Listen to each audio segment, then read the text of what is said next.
Critics are raving about Astra as one of the most artsy movies of 2019, but do you want to know my honest thoughts? Sorry.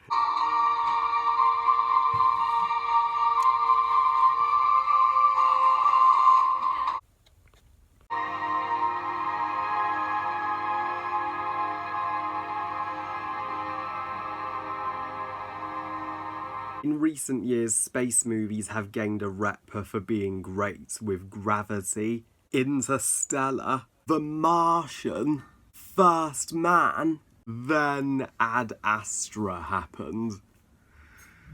Ad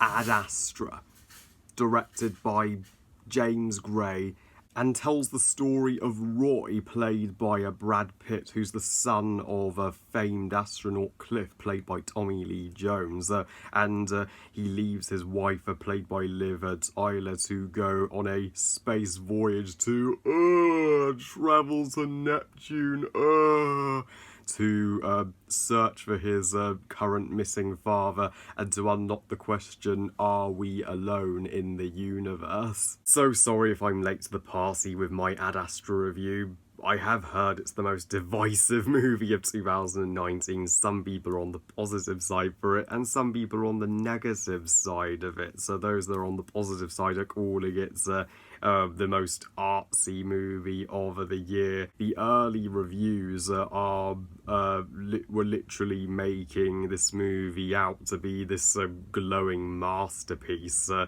But where do I stand? I am 100% siding with the negative side. I hated Ad Astra. This is the most overrated movie of 2019, period. It's the worst space movie I've ever sat through, and it's one of the biggest fucking BOREFESTs to premiere on the silver screen this entire year. And it pains me that I'm ranting about Ad Astra because I wanted to love it. I also support movies that are attempting to be more artsy as well as the major blockbusters. But it bored the shit out of me. The only things this movie does have going for it are its visual style and its acting.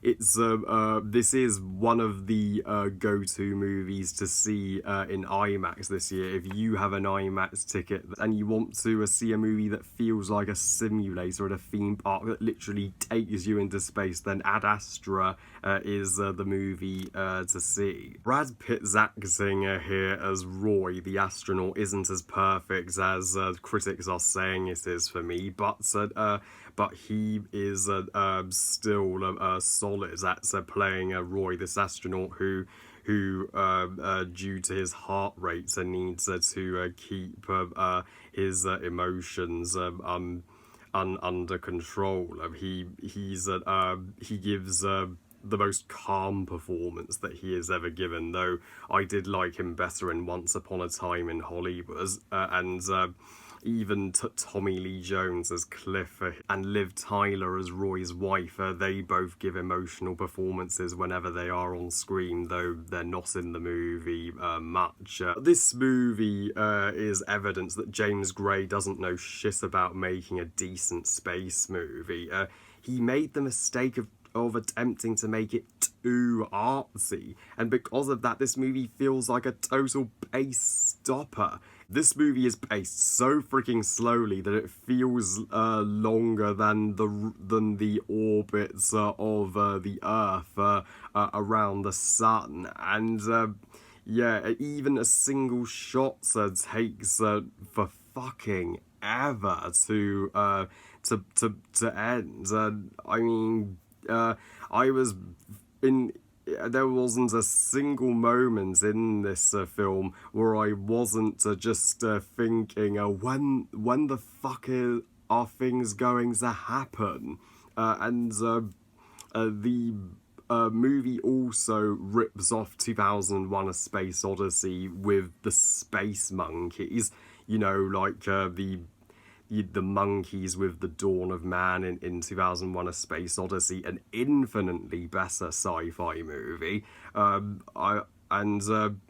the space monkeys killing off Roy as a captain, that was just a rushed excuse to make Roy the new captain of the crew. Roy's crew on this space mission, they could have been such likable characters, but their only purpose in this movie is to die. Even when there are action scenes, not only are there far too little of them, but so they fall flat on their arse. Like the moon chase was sloppy as fuck. It's as if James Gray just dumped that action scene on screen without thinking. And even Liv Tyler as Roy's wife, as she while Liv Tyler does give some impressive acting here, and she is one of my favourite actresses of all time, she's barely in this movie.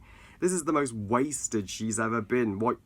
I'm like, why does she need to stay behind on Earth? Couldn't she be an astronaut herself and come on the mission with Roy? That way we could see their chemistry grow as a couple. So the romance felt sidelined and underwhelming. James Gray works better as a director of dramas and adventures, not space movies. This goes to show.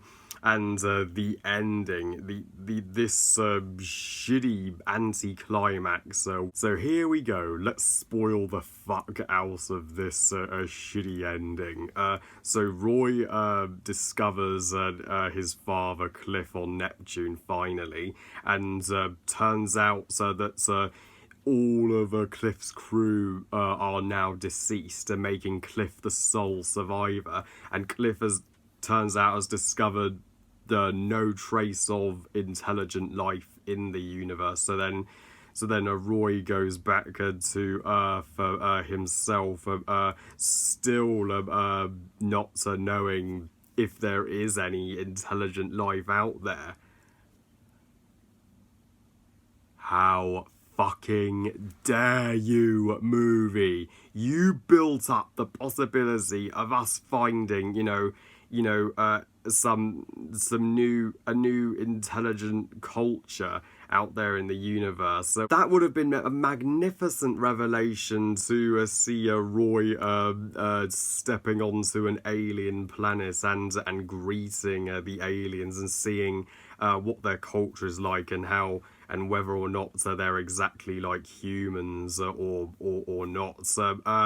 But this movie had to cop out and say, nah, we still have no fucking clue if aliens even exist.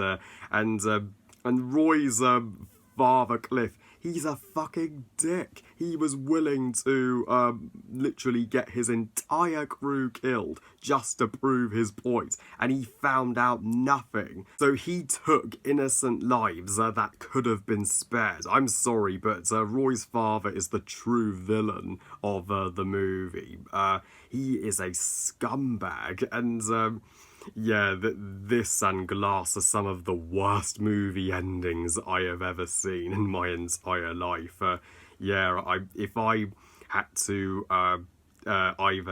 if I had a choice to either take a nap or watch Ad Astra, I'd take a nap any day. So yeah, overall, Ad Astra is a crappy movie. The visuals are the only thing I can recommend this movie for, and maybe the cast. But other than that, you don't need to see it.